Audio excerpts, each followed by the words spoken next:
समाजाच्या आरक्षणाच्या बद्दलचा जो जी.आर. हा काढला गेला, त्यातून मराठा समाजाचा विजय जर झाला असेल तर त्याचं पूर्णपणे श्रेय हे मनोज जरांगे पाटील भाऊ यांना जातं व त्यांच्याबरोबर असणारे असंख्य मराठा समाजाचे सामाजिक कार्यकर्ते, बंधू आणि भगिनी ज्यांनी या संघर्षामध्ये त्यांची साथ दिली यांना ते क्रेडिट जातं. पण कालचा जी.आर. निघाल्यानंतर काही प्रश्न हे निर्माण होतात. काल जर आपण बघितलं, काल गेल्या काही दिवसामध्ये आपण जर बघितलं तर 3 महिन्यापूर्वी आंदोलन होणार हे सरकारला माहीत होतं. पण या 3 महिन्यामध्ये ही जी उपसमिती आहे मंत्रिमंडळाची, त्यांनी एक सुद्धा बैठक घेतली नाही, या बाबतीतली कुठलीही चर्चा केली नाही. मग हा विलंब का केला गेला? जेव्हा जुन्नरमधून हे सर्व सामाजिक कार्यकर्ते मुंबईकडे निघाले तेव्हा किती लोक त्यांच्याबरोबर आहेत, तसंच मराठवाड्यातून किती लोक येणार आहेत, पश्चिम महाराष्ट्रातून किती येणार आहेत, महाराष्ट्रातून कानाकोपऱ्यातून किती येणार आहेत, हा पूर्णपणे अंदाज हा होम डिपार्टमेंटकडे होता. आणि मग होम डिपार्टमेंटकडे हा अंदाज असताना सुद्धा महानगरपालिकेला या बाबतीत कुठेही सांगण्यात आलं नव्हतं. महानगरपालिकेला कुठेही अंदाज नव्हता की किती मोठ्या प्रमाणात लोक इथे येणार आहेत. आम्हाला जे कळतंय त्यांनी अंदाज जो बांधला होता तो 5 ते 6 हजार लोकांचा अंदाज होता. लोक किती आली तर लाखो लोक तिथे आली. मग कुठेतरी सरकार या नियोजनाच्या बाबतीत कमी पडलं असं आमच्या सगळ्यांचं मत आहे.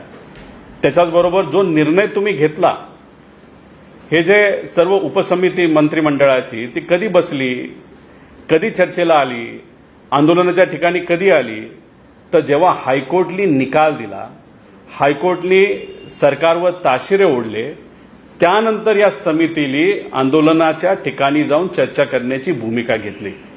त्यामुळे ह्या सगळ्या गोष्टी बघितल्यानंतर सरकार या बाबतीत सिरियस नव्हतं का असाही प्रश्न निर्माण होतो. त्याच्याचबरोबर ही जी समिती, मंत्रिमंडळाची समिती जी आहे, त्याच्यामध्ये ओबीसी नेते महाजन साहेब स्वतः आहेत. त्याच्याचबरोबर काल जेव्हा विखे पाटील साहेब हे जरांगे भाऊंना भेटण्यासाठी आले होते, चर्चा करण्यासाठी आले होते, त्या व्यासपीठावर अजून एक ओबीसी नेते मंत्री जयकुमारजी गोरे भाऊ हे तिथं आले होते. मग ह्या सगळ्या गोष्टी बघितल्यानंतर सर्वांनाच मान्य असणारा हा जर जी.आर. असेल, हा निर्णय असेल, तर मग जेव्हा लोकसभेच्या आधी पहिलं आंदोलन झालं होतं, उपोषण झालं होतं, तेव्हा हाच निर्णय त्यावेळेस का घेतला गेला नाही? मग कदाचित मुद्दामून या सरकारला ओबीसी आणि मराठा समाजामध्ये एक वाद निर्माण व्हावा, ज्याच्यामुळे लोकसभेला थोडंसं इलेक्शन सोपं जावं, विधानसभेचं इलेक्शन सोपं जावं, अशी या सरकारची भूमिका होती का, अशी तिथं प्रश्न निर्माण होतात. अनेक जे तज्ज्ञ आहेत, कायद्याचे तज्ज्ञ असतील, मराठा समाजाचे सामाजिक कार्यकर्ते व तसंच सामाजिक मोठे नेते, यांच्या सगळ्यांच्या प्रतिक्रिया काल बघितल्यानंतर जी शिंदे समिती आहे, जेव्हा नवी मुंबईमध्ये आंदोलन हे थांबवण्यात आलं होतं, जेव्हा त्या काळामध्ये तिथे अध्यादेश दिला होता, तो अध्यादेश आणि कालचा जी.आर. याच्यामध्ये नाव जर बदललं आणि थोड्याफार गोष्टी बदलल्या तर खूप मोठा फरक आहे असं नाही. त्यामुळे तज्ज्ञांच्या म्हणण्यानुसार कालच्या जी.आर.मधून खरंच किती फायदा होणार आहे असं एक मोठं प्रश्नचिन्ह हे निर्माण होतंय. हे मी म्हणत नाही, तज्ज्ञ म्हणतायत. त्यामुळे याच्यावर उत्तर हे सरकारच्या माध्यमातून लवकरात लवकर दिलं गेलं पाहिजे असं आमच्या सगळ्यांचं तिथं मत आहे. त्याच्याचबरोबर नवी मुंबईमध्ये जो काही अध्यादेश काढला गेला तो घाई गडबडीने काढला. लोकसभेचं इलेक्शन नंतर होतं, त्यानंतर खूप काही त्याच्यामध्ये प्रगती झाली आहे असं वाटत नाही. आणि हाच मुद्दा हा जरांगे पाटलांनी पण घेतला, अनेक सामाजिक कार्यकर्त्यांनी सुद्धा घेतला. म्हणूनच परत एकदा हे आंदोलन उभं करावं लागलं. त्यामुळे लोकांमध्ये आता भीती आहे की काल जो जी.आर. हा काढण्यात आला होता, नाही तर काढण्यात आला आहे, नंतर जाऊन नवी मुंबईत जे घडलं ते परत घडू नये अशी भीती मात्र लोकांच्या मनामध्ये आहे. पण ह्या सगळ्या गोष्टी बघितल्यानंतर एकच वाटतं की लोकसभेमध्ये जे काय वातावरण सरकारच्या माध्यमातून ओबीसी आणि मराठा समाजामध्ये करण्यात आलं होतं, त्याच्यामध्ये मुद्दामून राजकीय पोळी भाजण्यासाठी दोन समाजामध्ये जो समाज गुण्यागोविंदाने एकत्रित राहून स्वहिताचे लोकांच्या हिताचे प्रश्न मांडत आपापल्या गावामध्ये जे काम करत होते त्या दोन समाजामध्ये एक वेगळ्या पद्धतीचा राजकीय वाद हा निर्माण केला गेला आणि त्याचा प्रत्यक्ष अप्रत्यक्ष फायदा हा विधानसभेमध्ये भाजपला झाला. त्यामुळे या सरकारला मला सांगायचं आहे की सरकारने ओबीसी समाजाच्या लोकांची व मराठा समाजाची माफी ही मागितलीच गेली पाहिजे. त्याच्याचबरोबर याच्या पुढं आता जे महत्त्वपूर्ण गोष्टी आहेत जसं शेतकऱ्यांचे प्रश्न, युवा, विद्यार्थी, महिला सुरक्षता, मध्यमवर्गीयांचे प्रश्न हे खऱ्या अर्थाने सोडवले गेले पाहिजे. त्याच्यावर लक्ष केंद्रित केलं पाहिजे, मुद्द्यावर बोललं गेलं पाहिजे. त्यामुळे स्वघोषित चाणक्य नीतीपेक्षा आज माणुसकी जपणारी नीती ही आवश्यक आहे आणि महाराष्ट्र धर्म हा खऱ्या अर्थाने आपल्याला कसा सांभाळता येईल, जपता येईल या दृष्टिकोनातून याच्या पुढे सरकारच्या माध्यमातून निर्णय हे घेतले गेले पाहिजे असं आमच्या सगळ्यांचं मत आहे. आता वेगवेगळ्या नेत्यांकडनं किंवा प्रतिक्रिया अशा येतात ओबीसी समाजातल्या की हा मुळात GR विषयी प्रश्नचिन्ह आहे. दुसरीकडे विनोद पाटील संभाजीनगरला म्हणतात की हा GR नेमकं कसं आहे याचं नुसतं हा पत्र काढल्यासारखं काढलेलं आहे, त्याचा फायदा थेट मिळेल याविषयी शंका आहे. या संदर्भात काही लिगल तुम्ही पाहिलंय का, काय म्हणा? अनेक तज्ज्ञांशी बोलल्यानंतर त्याच्याचबरोबर टीव्हीवर मीडियाच्या माध्यमातून अनेक तज्ज्ञांनी प्रतिक्रिया ह्या दिलेल्या आहेत. त्यामुळे सगळ्यांचं मत हेच आलं आहे की जी कुठली मागणी होती ती पूर्ण कदाचित झाली नाही. त्याच्याचबरोबर सगळ्यात महत्त्वाचा प्रश्न येत्या काळामध्ये निर्माण होणार आहे तो म्हणजे दाखला जो दिला जाणार आहे जातेचा ते प्रमाणपत्र आहे त्याची व्हॅलिडिटी करताना काय अडचणी येणार आहे या बाबतीत कुणीही तिथं बोलणं करत नाही. ही एक महत्त्वाची गोष्ट आहे. त्यामुळे आज GR हातामध्ये आलाय पण लोकांना जेव्हा खरा फायदा होणार आहे तेव्हा जातीचा दाखला याला जेव्हा व्हॅलिडिटी केली जाणार आहे त्याला जेव्हा प्रमाणपत्र हे दिलं जाणार आहे तिथं असणाऱ्या अडचणी, कारण का ओव्हरऑल आपण जर बघितलं तर कालचा जो काही हैदराबाद गॅझेट हे पूर्णपणे आपण सर्वांनी वाचलं तर सुरुवातीला मराठवाड्याची हिस्ट्री दाखवली म्हणजे इतिहास हा दाखवण्याचा प्रयत्न केलाय. ते वाचल्यानंतर आपण खाली जातो तेव्हा बरेच काही इतर गोष्टी लिहिल्या गेल्या आहे आणि एकदम शेवट की कशा पद्धतीने जातीचा दाखला हा मिळेल ह्याची फक्त प्रोसिजर सांगितलेली आहे. त्यामुळे फक्त प्रोसिजर सांगणारा हा कालचा GR आहे असं अनेक तज्ज्ञांचं मत आहे.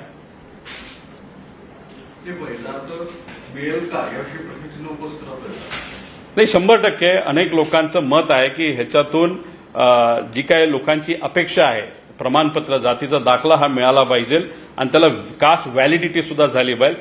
कदाचित कालचा GR बघितल्यानंतर तज्ज्ञांच्या म्हणण्यानुसार ही व्हॅलिडिटी राहील असं त्यांना वाटत नाही. दुसरीकडे भुजबळांनी आज नाराजी व्यक्त केली आहे मंत्रिमंडळात बसता निघून दिली. याचा अर्थ परत एकदा मराठा विरुद्ध ओबीसी हा वाद रंगवला जाईल का आणि शासनाची किती भूमिका होती? हे बघा भुजबळ साहेब मोठे नेते आहेत, आज सत्तेत आहेत, स्वतः मंत्री आहेत. लोकसभेच्या काळामध्ये त्यांनी मोठ्या मोठ्या सभा घेतल्या. त्या सभा असतील तसंच काही भाजपचे पुरस्कृत जे काही छोटे मोठे नेते आहेत इतरही त्यांनी मिळून ज्या सभा घेतल्या त्याच्याचबरोबर दुसऱ्या बाजूला ज्या सभा झाल्या एकत्रित आपण जर बघितलं तर ओबीसी आणि मराठामध्ये खूप मोठ्या प्रमाणात वाद निर्माण झाला, एक दुरी निर्माण झाली आणि त्या दुरीचा प्रत्यक्ष अप्रत्यक्ष फायदा इलेक्शनच्या काळामध्ये भाजपला आणि त्यांच्या मित्रपक्षाला नक्कीच तिथं झाला. आम्हाला भीती हीच वाटते. आमच्या सगळ्यांचं मत हेच आहे की एक सलोखा दोन्ही समाजामध्ये एकोपा सलोखा बंधुभाव हा राहिला पाहिजे. हाच खऱ्या अर्थाने संतांचा शिवशाहू फुले आंबेडकरांचा विचार आहे. पण आज ते होताना दिसत नाही. मुद्दामून एक वेगळा वाद निर्माण केला जातो. आता भुजबळ साहेब का नाराज आहेत हे मला तरी सांगता येणार नाही. पण जर आपण उपसमिती मित्रमंडळाची जी उपसमिती आपण जर बघितली त्याच्यामध्ये महाजन साहेब आहेत, ते स्वतः ओबीसी नेते आहेत आणि काल जे कोणी मराठा नेते नाही तर मंत्री हे जरांगे पाटलांना भेटण्यासाठी आले होते त्याच्यामध्ये जयकुमार गोरे सुद्धा जे ओबीसी नेते आहेत मंत्री आहेत ते सुद्धा तिथं होते. आता ओबीसी नेते आणि मराठा नेते मिळून हा निर्णय तिथं घेतला गेला असेल नाही तर GR काढला गेला असेल तर मग या बाबतीत भुजबळ साहेब हे नाराज का, हे खरं तर भुजबळ साहेबांनाच आपण विचारलं पाहिजे. त्यामुळे ओबीसी आणि मराठा भाजपचे नेते एकत्रित घेऊन हा निर्णय घेतला. त्यामुळे असं आम्हाला वाटतं की ओबीसी आणि मराठा समाजाला मानणारा हा जी आर आहे, नाही तर मान्य केलेला हा जी आर आहे. मग असं वेगळी भूमिका ही भुजबळ साहेब का घेतात हे त्यांनाच खऱ्या अर्थाने विचारलं पाहिजे. कालच्या पूर्ण 4-5 दिवसाच्या जरांगींच्या आंदोलनाच्या दरम्यान प्रश्न उपस्थित होते की या सगळ्या चित्र याच्यामध्ये मुख्यमंत्री आणि विखे हे समोर दिसत होते. दोन्ही मुख्यमंत्री कुठे होते याचा खूप जोरदार राजकीय गॉसिप सुरू होतं की शिंदे कुठे होते, अजितदादा कुठे होते, आणि त्याच्यावरून आता वेगवेगळ्या राजकीय प्रतिक्रिया सुद्धा येतात की दोन मुख्यमंत्री असूनही मुख्यमंत्र्यांनाही प्रतिष्ठित टार्गेट करायचा प्रयत्न होता. बघा, मंत्रिमंडळ उपसमितीच्या बैठका झाल्या असं आम्हाला कळतं. त्याच्यामध्ये कुठेही मुख्यमंत्री आणि दोन्ही उपमुख्यमंत्री हे उपस्थित नव्हते. मुख्यमंत्र्यांच्या बाबतीत बोलायचं झालं, जे काही आम्हाला टीव्हीला आणि त्यांच्या सोशल मीडियावर दिसतंय, अमित शहा साहेबांबरोबर त्यांची बैठक झाली. गणपती मंडळाची अनेक मंडळं होती, तिथं त्यांचं भेटी ह्या चालू होत्या. त्यामुळे ते कशात व्यस्त होते तर गणपती मंडळाला भेटी देण्यामध्ये व्यस्त होते. दुसऱ्या बाजूला आपण बघितलं तर जे एकनाथ शिंदे साहेब आहेत ते आपल्या गावी गेले होते. आता ते का तिथं गेले, एवढी परिस्थिती हाताबाहेर जात होती, हे आम्ही नाही, हे कुठेतरी हायकोर्ट सुद्धा म्हणते. त्यावेळेस जर एकनाथ शिंदे साहेब महाराष्ट्रामध्ये असतील पण मुंबईत नसतील आणि निर्णय प्रक्रियेमध्ये नसतील तर त्याचं कारण काय हे खरं तर त्यांनाच विचारलं पाहिजे. आणि अजितदादा कुठंच तिथं दिसत नव्हते. त्यामुळे मग तुम्ही एवढी मोठी सत्ता तुमच्या हातामध्ये, एवढी मोठी पदं तुमच्या हातामध्ये, लाखो लोक मुंबईमध्ये येतात, त्यांची गैरसोय तिथं होती. मुंबईकरांचं आणि आंदोलकांचं मन मोठं आहे म्हणून कुणी त्या बाबतीत कंप्लेन केलं नाही, पण मुंबईकरांना सुद्धा अडचणी तिथं झाल्या. तरी सुद्धा हे सर्व नेते या निर्णयाच्या प्रक्रियेमध्ये नव्हते. हे खऱ्या अर्थाने दुर्दैवी गोष्ट आहे. 29 तारखेपर्यंत आम्हाला जे कळतंय, महानगरपालिकेची आणि होम मंत्रालयाची म्हणजे गृह मंत्रालयाची आणि मुख्यमंत्र्यांची आणि दोन्ही उपमुख्यमंत्र्यांची एक सुद्धा बैठक झाली नव्हती. मग हे या आंदोलनाला तुम्ही सिरियसली घेतलं नव्हतं का? एवढे लाखो लोक मुंबईत येत आहेत हे तुम्हाला माहीत नव्हतं का? मुंबईकरांची गैरसोय होईल हे तुम्हाला माहीत नव्हतं का? मग असं असेल तर मग तुम्ही बैठका का नाही घेतल्या? या सर्व गोष्टींना तुम्ही का नाही सिरियसली घेतलं? जेव्हा हायकोर्टली या गोष्टींमध्ये लक्ष घातलं, हायकोर्टली सरकारवर ताशिरे ओढले, त्यानंतर ही उपसमिती जागी झाली, मग कुठेतरी आंदोलनाच्या ठिकाणी जाऊन जर चर्चा करत असेल, मग आपल्याला असं म्हणावं लागेल की सरकारचं यश नाही हे जी आर काढून, हे यश जर कोणाचं असेल तर ते हायकोर्टचं यश आहे आणि जरांगे पाटलांचं यश आहे, सामान्य कार्यकर्त्यांचं यश आहे, असं आपल्या सगळ्यांना म्हणावं लागेल.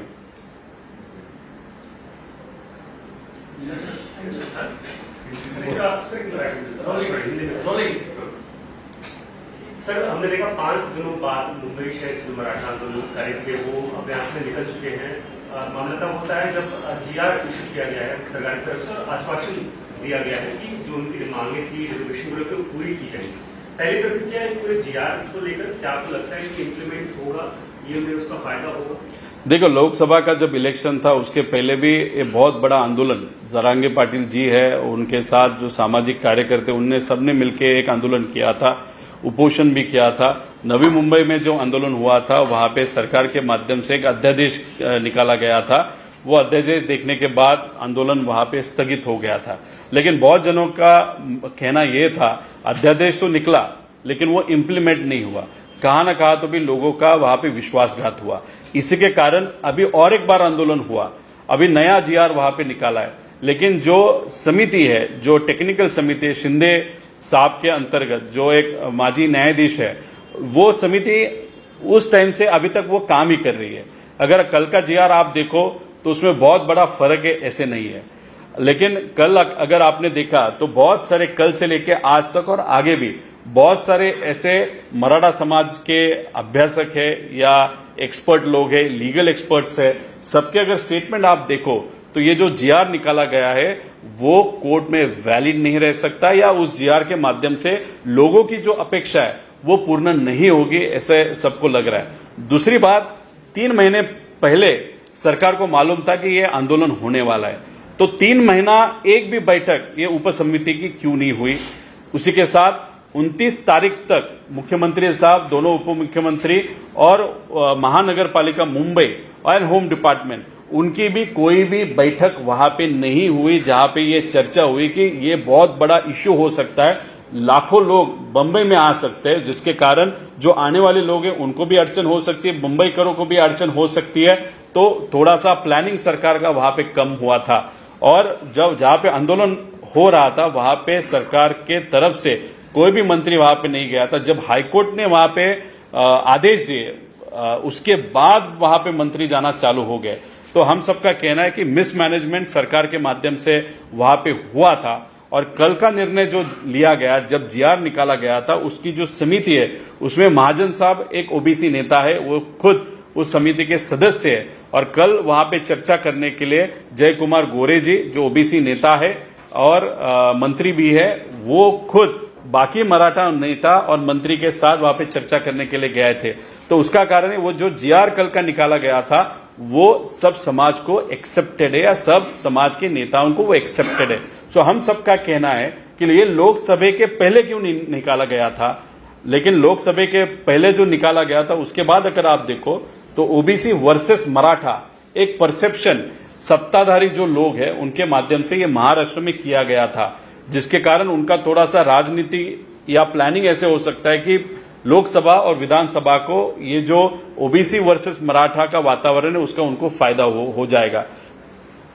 कोई हद तक विधानसभा में डेफिनेटली उनको फायदा हुआ ऐसे लोग कहते हैं, लेकिन कल अगर देखो तो ये जीआर निकाला, सब ओबीसी नेता भी वहां पे, तो ये पहले निकालना चाहिए था, लेकिन जानबूझ के बीजेपी को जैसे मुस्लिम वर्सेस हिंदू, अभी बंबई में मराठी वर्सेस अमराठी, वैसे उस टाइम पे ओबीसी वर्सेस मराठा करके इनको सिर्फ राजनीति करनी थी, ये यहाँ पे सिद्ध होता है। इसलिए सरकार ने ओबीसी समाज के लोग और मराठा समाज के लोग इन दोनों की माफी मांगनी चाहिए और इसके आगे जो आज किसान प्रॉब्लम में है, युवा प्रॉब्लम में है, महिला सुरक्षा का विषय बहुत बड़ा है, उस विषय पे ज्यादा ध्यान देने की जरूरत है। यहाँ पे चाणक्य कौन, इस पे ज्यादा चर्चा होती है, हमको चाणक्य कौन उसकी पड़ी नहीं है, हमको सिर्फ मानुष की या ह्यूमैनिटी समझने वाले नेता आज चाहिए जो रियल इश्यूज पे आज बात करने की जरूरत है। सर, आजच्या कॅबिनेटमध्ये ना एक ओबीसीसाठी समिती गठीत करण्याचा निर्णय घेतला गेला, म्हणजे यापूर्वी मराठा मंत्री उपसमिती गठीत होती, त्याच धर्तीवर आता ओबीसीसाठी सुद्धा मंत्री समिती एक असेल असं म्हटलं जातं आणि त्या संदर्भातचा जीआर तात्काळ आज काढला गेला असं कॅबिनेटमध्ये एक डिसिजन आहे। बघा, मराठा आरक्षणासाठी जी तुम्ही उपसमिती केली होती त्याच्यामध्ये अनेक मराठा समाजाचे नेते होते आणि ओबीसी नेते सुद्धा त्याच्यामध्ये होते। आता या सगळ्यांनी मिळून निर्णय जर तिथं घेतला असेल नाही तर जीआर जर काढला असेल तर अजून एक तुम्हाला ओबीसी समाजाची समिती कशाला पाहिजे? याच्यापेक्षा आमचं मत आहे बहुजन समाजाची एक समिती काढा, त्याच्यामध्ये हे सर्व विषय एकदाच चर्चेत आणा आणि ते त्या ठिकाणी मार्गी लावा, सर्व समाजाला तुम्ही तिथं विश्वासात घ्या। पण झालं असं आहे की यांना ओबीसी आणि मराठा हा वाद कदाचित कायमच ठेवायचा आहे, त्याच्यावर कायमच राजकीय पोळी भाजायची आहे असा हेतू या सरकारचा त्याच्यामध्ये त्या ठिकाणी दिसतोय असं आपल्याला म्हणावं लागेल। दादा, एकीकडे ऍडव्होकेट गुणरत्न सदावर्ते हे या मोर्चाच्या विरोधात कोर्टात जाताना पाहायला मिळतात, परंतु आता सरकारने जरी हैदराबाद गॅजेटच्या संदर्भात शासन निर्णय आणलाय तर उद्या उठून जर सतीश सदावर्ते जर या गॅजेटच्या विरोधात कोर्टात गेले तर हा जो शासकीय निर्णय आहे तो कोर्टात टिकू शकणार नाही, मग पुन्हा एकदा मराठ्याची फसवणूक होईल। सदावर्ते जे सामाजिक कार्यकर्ते आहेत ते भाजपच्या एका खूप मोठ्या नेत्याच्या जवळचे आहेत, त्यामुळे जर सदावर्ते या जीआरच्या विरुद्ध कोर्टात गेले, हे सदावर्ते कोर्टात गेले असं आपल्याला म्हणता येणार नाही, भाजप हे कोर्टात गेलं मराठा आरक्षणाच्या विरोधात असं आपल्याला त्या ठिकाणी म्हणावं लागेल। हीच गोष्ट पूर्वी आपण जर बघितलं जे भुजबळ साहेबांनी तिथं सांगितलं होतं की भुजबळ साहेबांनी सुद्धा राजकीय आरक्षण जे ओबीसीचं कोणामुळे अडचणीत आलं तर भाजपच्या एका कार्यकर्त्यामुळे अडचणीत आलं, हे पूर्वी जेव्हा भुजबळ साहेब हे पुरोगामी विचाराबरोबर होते त्यावेळेस त्यांनी सांगितलं होतं। आज ते सत्य म्हणून त्या बाबतीत ते बोलत नाहीत, पण ते मोठे नेते आहेत, त्यामुळे जेव्हा केव्हा काही गोष्टी आपल्याला स्वतः करता येत नाहीत तेव्हा कोर्टाच्या माध्यमातून भाजप नेहमी त्या गोष्टी त्यांनी करून दाखवलेलं आहे, हे अनेक वेळा आपण सर्वांनी तिथं बघितलेलं आहे। पण या समितीमध्ये स्वतः महाजन साहेब जे ओबीसी नेता आहेत ते तिथं होते, त्याच्याजवळ काल व्यासपीठावर जयकुमार गोरेजी जे ओबीसी नेता मंत्री आहेत ते सुद्धा तिथं होते. त्यामुळे सर्व समाजाला विश्वासात घेऊन कालचा GR हा त्यात काढण्यात आला. जो जरांगे पाटलांना भाऊंना तो मान्य झाला, कार्यकर्त्यांना मान्य झाला, ओबीसी नेत्यांना मान्य झाला, त्याच्याचबरोबर मराठा नेत्यांना मंत्र्यांना मान्य झाला. त्यामुळे कुठेतरी सर्व मान्य असणारा हा निर्णय असा आपल्याला म्हणावा लागेल. त्यामुळे उद्या जाऊन वाद व्हायला नकोच असे आमच्या सगळ्यांची अपेक्षा आहे. आणि जर वाद होणार नसतील तर हा निर्णय जो तुम्ही उशिरा आता 2 वर्षानंतर काढताय, हाच निर्णय तुम्ही 2 वर्षापूर्वी जर काढला असता तर आज जे काय महाराष्ट्रामध्ये घडलंय, जो 2 समाजामध्ये वाद निर्माण झालाय ओबीसी आणि मराठा, हा कदाचित झाला नसता. परंतु ही मराठा आंदोलनाची वेळ मारून नेण्याकरता हे सगळं म्हणजे एका प्रकारचा हा गेम प्लॅन सगळा रचला गेला असं म्हणता येणार का? ज्या पद्धतीने आता ऍडव्होकेट गुणरत्न सदावर्ते या शासनाच्या निर्णयाच्या विरोधात पुन्हा कोर्टात जातील, हा निर्णय टिकेल की नाही टिकेल हा सगळा कोर्टाचा निर्णय ठरणार आहे. परंतु ज्या पद्धतीने ही मराठ्यांची वज्रमूठ एकत्रित झालेली होती मुंबईत, ती तोडण्याकरता हे सगळं चक्रव्यूह रचलं गेलं. हे बघा, आमचं सगळ्यांचं एकच मत आहे, हे सर्व सामाजिक कार्यकर्ते कुठल्या पक्षाची लोक नाहीत. हे आपल्या घरातलं काम सोडून, शेतातलं काम सोडून, जे काही छोटे मोठे व्यवसाय ज्याच्यामुळे त्यांचं दिवसाला काम केल्याशिवाय त्यांचं घर चालत नाही, अशा सगळ्या गोष्टी बाजूला ठेवून आरक्षणासाठी हे सर्व लोक मुंबईमध्ये एकत्रित आले होते जरांगे पाटलांच्या मार्गदर्शनाखाली. आता तुम्ही GR काढलाय, त्या GR मध्ये मराठा समाजाच्या नेत्यांनी पाठिंबा दिलाय, त्याच्याचबरोबर ओबीसी जे आज सत्तेत आहेत, नेते आहेत, मंत्री आहेत, त्यांनी पाठिंबा दिलेला आहे. सर्वमान्य असा GR इथं काढण्यात आलेला आहे. तर मग इनडायरेक्टली, अप्रत्यक्षपणे भाजपच्या विचाराच्या एखाद्या वकिलाला नाही तर कार्यकर्त्याला कोर्टात जाऊन जर या GRच्या विरोधात तुम्ही लढायला लावत असाल, हे कितपत योग्य आहे? कुठं ना कुठंतरी परत एकदा फसवणूक ही समाजाची होईल असं आमच्या सगळ्यांचं त्याच्यामध्ये त्या ठिकाणी मत आहे. त्याच्याचबरोबर हा GR जर व्हॅलिड असेल तर मग कोर्टात जाऊन सुद्धा हा टिकू शकतो. त्यामुळे अशाच पद्धतीने GR काढणं हे अपेक्षित आहे. त्याच्याचबरोबर ह्या सगळ्या गोष्टी आपण जर बघितल्या, लोकसभेच्या आधी नवी मुंबईचं आंदोलन झालं होतं, तेव्हा सांगण्यात आलं पुढच्या 3-4 महिन्यामध्ये आम्ही निर्णय घेऊ, टप्प्याटप्प्यात आम्ही सगळं लागू केलं. नंतर कुठेही काही झालं नाही, हे आपण सर्वांनी तिथं बघितलंय. आता जेव्हा स्थानिक स्वराज्य संस्थेचे इलेक्शन हे आता 2 महिन्यात आलेले आहे, त्यामुळे काल सरकारची आश्वासनं सगळी बघितली. 2 महिन्यात आम्ही हे करतो, महिन्याभरात हे करतो, 3 महिन्यामध्ये ते करतो. मग कुठंतरी स्थानिक स्वराज्य संस्थेचे इलेक्शन हे कसं तरी पार करायचं हा हेतू या सरकारचा आहे, हे स्पष्टपणे याच्यातून तिथं दिसतं. त्यामुळे 2 गोष्टी आहेत, इलेक्शन कसं तरी पार पाडायचं, त्याच्याचबरोबर ओबीसी आणि मराठा हा जो वाद मुद्दामून सत्तेतल्या लोकांनी जो निर्माण केला, त्याला अजून येत्या काळामध्ये मोठ्या प्रमाणात आगीत तेल टाकायचं, हे 2 उद्दिष्ट या सरकारचे त्याच्यामध्ये त्या ठिकाणी दिसतात.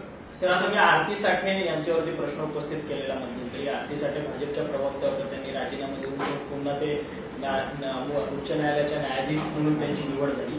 त्याच आरती साठे काल जे बेंच होतं, अर्थात हे आंदोलनाच्या विरोधातली जी सुनावणी होती, त्या बेंचमध्ये आरती साठे उपस्थित होत्या. त्या उपस्थित असल्या पण त्या निर्णय प्रक्रियेमध्ये नव्हत्या असं आम्हाला तिथं कळतंय.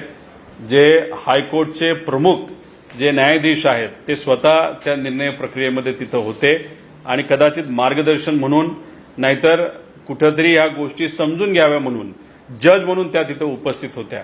जज होण्यापूर्वी मी माझी भूमिका तिथं मांडलेली आहे. आज त्या तिथं जज झालेल्या आहेत. कशा पद्धतीने निर्णय येत्या काळामध्ये त्या घेतात, कोर्टातून चांगलाच निर्णय घेतला जाईल अशी आमच्या सगळ्यांची अपेक्षा आहे. पण आज या बाबतीत बोलणं हे उचित ठरणार नाही, कारण या सगळ्या गोष्टी आता न्याय प्रविष्ट आहेत. येत्या काळामध्ये या बाबतीत आपण सर्वजण नक्कीच त्या ठिकाणी बोलूया.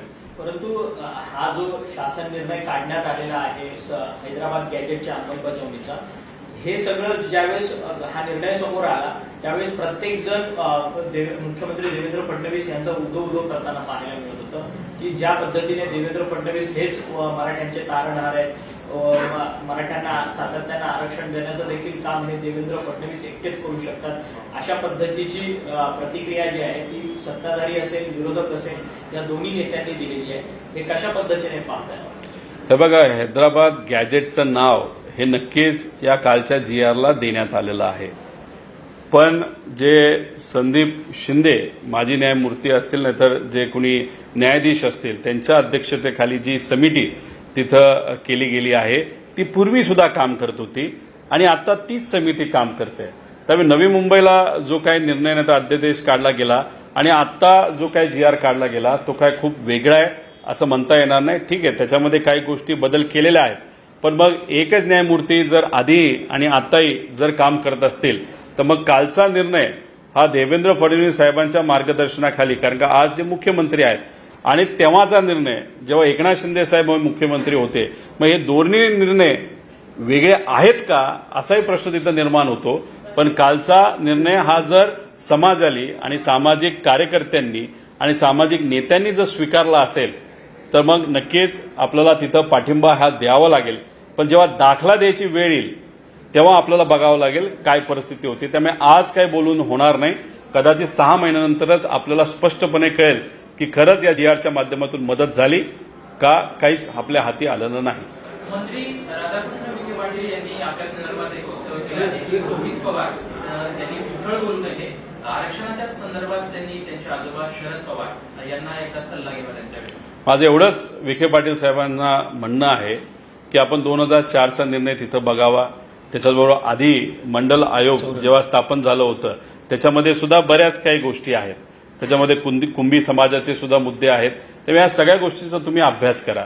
आणि जेव्हा केव्हा विखे पाटील साहेब हे वरिष्ठ नेते आहेत, मला तुम्ही सांगा, मी छोटा नेता आहे, नेता सुद्धा नाही, मी कार्यकर्ता आहे.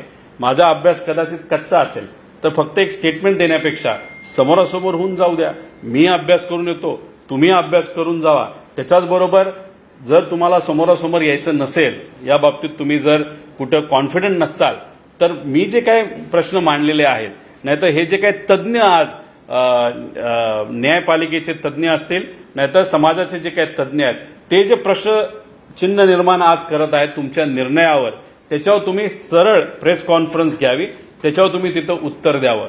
त्यामुळे काय होतं, आम्ही युवा म्हणून एखादा प्रश्न जेव्हा मांडतो, एखादी भूमिका जेव्हा मांडतो, आम्हाला नेहमी हेच सांगितलं जातं, तुम्ही युवा आहात, तुम्हाला त्यातलं काहीच कळत नाही. मग युवा आहात तर आम्ही लढायचं नाही का, आम्ही मुद्दे मांडायचे नाही का, आम्ही अभ्यास करायचा नाही का. त्यामुळे जर तुम्ही मोठे वरिष्ठ नेते असाल तर एकत्रित बसू, समोरासमोर होऊन जाऊ द्या. मग खरं काय खोटं काय हे लोकांना त्या ठिकाणी कळेल. कल सरकार के आदेश के बाद कहीं भी मराठा कम्युनिटी में सेटिस्फैक्शन हमें नजर आया, लेकिन अब इसके बाद ओबीसी समाज के जो नेता हैं वो से नाराज है. छगन भुजबल जो कि मिनिस्टर है, सरकार में मंत्री हैं, वो कैबिनेट मीटिंग को बर्बाद करते नजर आ रहे हैं. क्या एक और खतरा मुंबई की सड़कों पर मंडराता नजर आ रहा है? नहीं, देखो, बीजेपी की तरफ से अगर आप देखो तो जय कुमार गोरे जी कल व्यासपीठ पे थे. वो माली नेता है, ओबीसी नेता है. उसी के साथ अगर आप देखो उस कमेटी में महाजन जी जो बीजेपी के वो वहां पे समिति के मेंबर है. अब ये बड़े निर्णय में भुजबल साहब को क्यों इन्वॉल्व किया नहीं गया वो खरं देखना पड़ेगा. उसी के साथ वो नाराज क्यों है वो भी देखने की जरूरत है. मराठा नेता तो वो समिति में है, उसी के साथ कल 2-3 ओबीसी नेता भी उस समिति में चर्चा में थे. तो कल का जो GR निकाला गया, ऐसे दिख रहा है कि ओबीसी समाज और मराठा समाज उनको एक्सेप्ट होने वाला ये कल का निर्णय था. अगर वो एक्सेप्ट होने वाला कल का निर्णय था तो भुजबल साहब अलग भूमिका क्यों ले रहे, वो उनको बोलने के बाद, चर्चा करने के बाद ही हम सबको पता चलेगा. इसीलिए उनका स्टेटमेंट इस बारे में क्या आता है वो आगे आने वाले समय पे ही समझेगा. लेकिन कल अगर सबको मान्य होने वाला निर्णय लिया गया तो हम सबका कहना है 2 साल पहले जब लोकसभा इलेक्शन था उसके पहले ये कल का निर्णय क्यों नहीं लिया गया. और दूसरी बात, हम सबका कहना है या एलिगेशन है कि जो सत्ता में लोग हैं उन्होंने जानबूझ के महाराष्ट्र में ओबीसी वर्सेस मराठा ये वाद निर्माण किया और उसी पे उन्होंने ये इलेक्शन लड़ी विधानसभा की, वहां पे उनको थोड़ा बहुत यश मिला. इसीलिए ये जो वाद है हम चाहते वो मिटना चाहिए, लेकिन भाजपा या सत्ता में जो लोग हैं वो चाहते ये वाद ऐसे ही आगे चलता रहे जिसके कारण बीजेपी और उनको मित्र पक्षों को फायदा होगा. इसलिए ये जो वाद अभी हमको पता चली, मराठा समाज की उपसमिति फॉर्म की गई, अभी ओबीसी समाज की गई, ये आगे कब खत्म होगा. रियल इश्यूज जो है किसान, विद्यार्थी, युवा, महिला सुरक्षता, मिडिल क्लास, इस विषय में जो मूलभूत चर्चा है उस बारे में चर्चा आज से आगे होनी चाहिए. ऐसे हम सबकी मांगनी है. सर, मुंबई से सटे नेरल इलाके में एक हैरान करने वाला मामला सामने आया, जहां पर एक टाउनशिप बनाई जा रही है जिसका नाम दिया गया सुकून रेसिडेंसी. अब इस उसमें विवाद ये है कि जो उसकी एडवर्टीजमेंट की जा रही है, हाउस ऑफ सेल की एडवर्टीजमेंट की जा रही है, उसमें ये प्रदर्शित किया जा रहा है कि सिर्फ एक पर्टिकुलर कम्युनिटी के लिए, यानी मुसलमानों के लिए ही वहां पर हो। एडवर्टीजमेंट में ऐसे जागरण से टर्म्स यूज की जा रही है कि यहाँ पर आपको हलाल एनवायरमेंट दिया जाएगा, आप कल्चरली एक्सपोज नहीं होना पड़ेगा, अपने कल्चर को एक्सप्लोर कर सकते हैं। तो क्या इसके पीछे आप लॉजिक समझते हैं और क्यों इस तरीके का? देखो, ये इस देश में सब समाज के, सब जाति धर्म के लोग रहते हैं। इस राज्य में सब जाति और धर्म के लोग रहते हैं। इस सिटी में या शहर में सब जाति और धर्म के लोग वहां पे रहते हैं और रहते आए हैं। तो कोई भी बिल्डिंग का अगर पब्लिसिटी या प्रमोशन वहां पे सिर्फ कास्ट बेस या रिलीजन बेस किया जाता है तो कॉन्स्टिट्यूशन वो अलाउ नहीं करती। अगर कहाँ पे किसी ने ये किया होगा उनको वो चेंज करना ही पड़ेगा। इस तरीके से कोई भी समाज या जाति धर्म के लोग हैं इस तरह का डिफ्रेंसिएशन वहां पे नहीं कर सकते, ऐसा हम सबका कहना है। साहेब, दोन प्रश्न आहेत. विखे पाटील यांनी तुमच्यावर टीका केली. दुसरं की लालबागच्या संदर्भामध्ये लालबागच्या गणेश मंडळाला मानवाधिकार आयोगाने नोटीस पाठवली. तिथे व्हीआयपी लोकांना वेगळी ट्रीटमेंट आहे. सामान्य नागरिकांना या संदर्भामध्ये एक नोटीस दिलेली आहे. विशेष म्हणजे ती लालबाग मंडळ आणि शासन याला दोघांनाही देण्यात आलेली की कुठल्याही देवाला असं व्हीआयपी ट्रीटमेंट कुठल्याही लोकांना देऊ नये हे मानवाधिकार आयोगाचं मत आहे. नाही, कसं असतं, एक तुम्ही गोष्ट समजून घ्या की ठीक आहे व्हीआयपी ट्रीटमेंट नसावी असं आमच्या सगळ्यांचं म्हणणं सुद्धा आहे. पण काही व्हीआयपी असे असतात की त्यांना सिक्युरिटी असते, त्यांच्या अवतीभोवती पोलीस असतात, त्यांच्या अवतीभोवती गार्ड्स असतात, काही प्रायव्हेट सिक्युरिटी असते, कुणी सेलिब्रिटी असते आणि मग गर्दीत अशा लोकांना अडचण होऊ नये, नाहीतर या लोकांमुळे तिथं असणाऱ्या सामान्य लोकांना अडचण होऊ नये म्हणून लालबागच्या राजाची जी समिती आहे त्यांनी त्या पद्धतीचं डिफरन्सिएशन नाहीतर विभाजन तिथं केलं असावं असं मला वाटतं. एका दृष्टिकोनातून ते जे म्हणतात ते बरोबर आहे, पण दुसऱ्या दृष्टिकोनातून आपण जर बघितलं हे व्हीआयपी जर नॉर्मल ह्याच्यातून आले आणि त्यांचा लवाजवा जो असतो त्याच्यामुळे सामान्य लोकांना खूप मोठ्या प्रमाणात अडचण ही होऊ शकते. त्यामुळे दोन्ही बाजूचा अभ्यास करून योग्य असा निर्णय नाहीतर नोटीस द्यायला पाहिजे होती असं मला तरी वाटतं.